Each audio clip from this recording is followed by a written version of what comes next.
name is Swasta. I am from plus 2 class and my subject is vocational education trade ideas.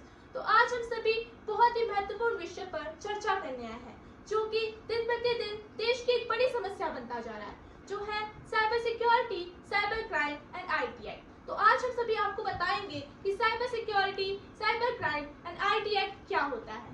धन्यवाद। आज हम सभी discuss करेंगे cyber security, cyber crime and IT act पे। तो सबसे पहले हम चेतना से पूछना चाहेंगे कि साइबर सिक्योरिटी क्या होती है। जैसा कि आप सभी लोगों को पता ही है कि आज की डेट में सब कुछ ऑनलाइन हो गया। शॉपिंग से लेकर एजुकेशन से लेकर बैंकिंग तक हम सब कुछ आज की डेट पे ऑनलाइन करते हैं। हम लोगों के लिए ज़रूरी हो गया है कि हम जानें कि साइबर सिक्योरिटी क्या है और साइबर सिक्योरिटी को कैसे अपने जीवन में लाया जाए और कैसे ऑनलाइन हम सेफ रह सकते हैं। तो इसके लिए ये समझना ज़रूरी है कि साइबर सिक्योरिटी है क्या। साइबर सिक्योरिटी अपने नेटवर्क डिवाइसेस, डाटा या किसी भी नेटवर्क चीज़ को प्रोटेक्ट करना साइबर सिक्योरिटी कहलाता है। साइबर सिक्योरिटी में क्या क्या इंक्लूड होता है? साइबर सिक्योरिटी में इंक्लूड होता है हमारा डाटा प्राइवेट रहे और वो चेंज ना हो। फॉर एग्जाम्पल, अगर कोई हमारा इंस्टाग्राम अकाउंट हैक करना चाह रहा है या कोई हमारा बैंक अकाउंट हैक करना चाह रहा है, तो साइबर सिक्योरिटी के माध्यम से उसे सिक्योर किया जा सकता है। अब आप सोच रहे होंगे कैसे साइबर सिक्योरिटी हमारे अकाउंट को सेव करती है चोरी होने से या उसमें साइबर क्राइम होने से। तो जब हम एक स्ट्रॉन्ग पासवर्ड का यूज़ करते हैं तो क्या होता है, हमारे पास एक नोटिफिकेशन आती है कि हमारे जो अकाउंट या कोई भी बैंक अकाउंट है उस पर कोई लॉगिन करने की ट्राई कर रहा है। तो हमारे पास मैसेज पहुंचता है और हम उसे डिसअलाउ कर देते हैं। तो इसी तरह से साइबर सिक्योरिटी मदद करती है। साइबर सिक्योरिटी के मेन 3 एम्स हैं। एक कॉन्फिडेंशियलिटी, इसका मतलब ये होता है जो हमारा डाटा होना चाहिए वो प्राइवेट होना चाहिए, साइबर सिक्योरिटी के अंतर्गत आता है। सेकंड, इंटीग्रिटी, जो हमारा डाटा होना चाहिए वो चेंज नहीं होना चाहिए। थर्ड, अवेलेबिलिटी, जो हमारा डाटा है या कुछ भी नेटवर्क डिवाइसेस है वो उसी के पास अवेलेबल होने चाहिए जिसका वो असली डाटा है। इसी तरह से साइबर सिक्योरिटी 3 एम्स को पूरा करती है। तो cyber security in simple word, cyber security हमारे ऑनलाइन वर्ल्ड को प्रोटेक्ट करना है। जिस तरह से एक लॉक हमारे घर को प्रोटेक्ट करता है, उसी तरह से साइबर सिक्योरिटी हमारे ऑनलाइन वर्ल्ड को प्रोटेक्ट करती है। बिल्कुल सही कहा चेतना ने। अब मैं आपको बताती हूँ कि साइबर क्राइम क्या होता है।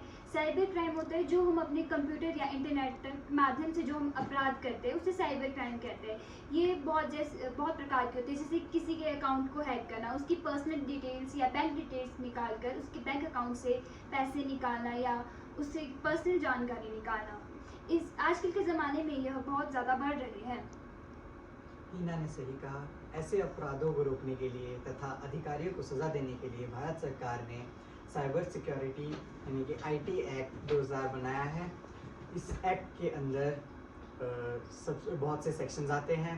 सबसे पहले सेक्शन 43 जिसमें अनऑथराइज्ड एक्सेस तथा ये डाटा डैमेज के लिए होता है। उसके बाद सेक्शन 66C जो हमारे आइडेंटिटी थेफ्ट के लिए यूज़ होता है, और फिर सेक्शन 66E जो हमारी प्राइवेट इमेजेस शेयर करने के लिए है, और सेक्शन 67 जो ऑब्सेंस मटेरियल पब्लिश करने के लिए है। तो ये सारे कानून हमारे डिजिटल अधिकारों की रक्षा करते हैं। बिल्कुल सही कहा प्रिंस ने। तो अब मैं आपको बताऊंगी कि हम साइबर सेफ कैसे रह सकते हैं। तो मैं आपको कुछ इसके इजी स्टेप्स बताऊंगी जिनको फॉलो करके हम साइबर सेफ रह सकते हैं। तो फर्स्ट तो ये है कि आप अपने अकाउंट के लिए स्ट्रॉन्ग पासवर्ड यूज़ करो।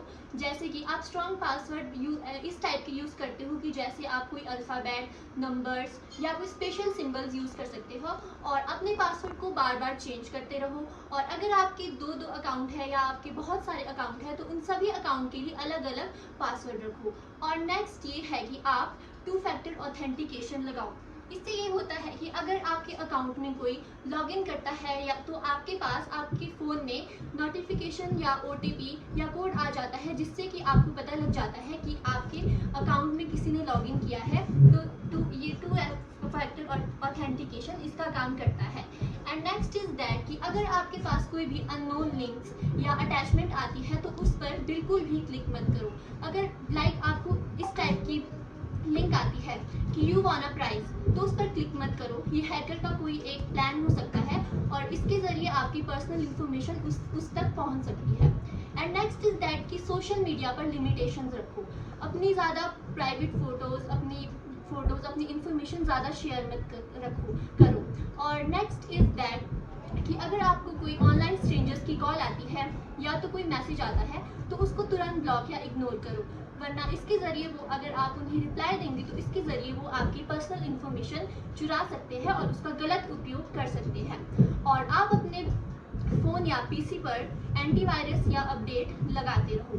And last one is that कि अगर आपके साथ कभी भी कोई फ्रॉड हो जाए या आपका अकाउंट हैक हो जाए तो आप तुरंत साइबर क्राइम पोर्टल या हेल्पलाइन 1930 पर तुरंत कंप्लेंट करो।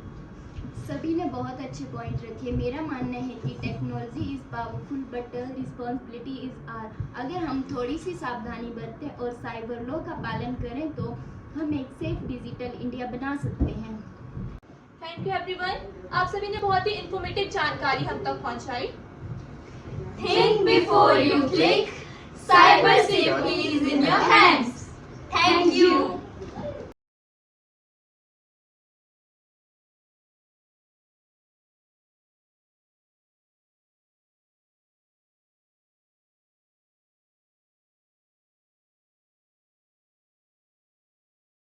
सभी ने बहुत अच्छे पॉइंट रखे। मेरा मानना है कि technology is powerful but responsibility is are.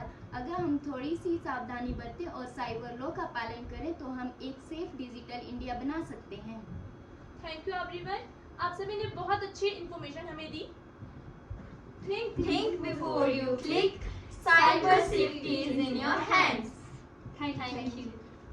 Thank you everyone, आप सभी ने बहुत ही इंफॉर्मेटिव जानकारी हम तक पहुंचाई। Think before you click.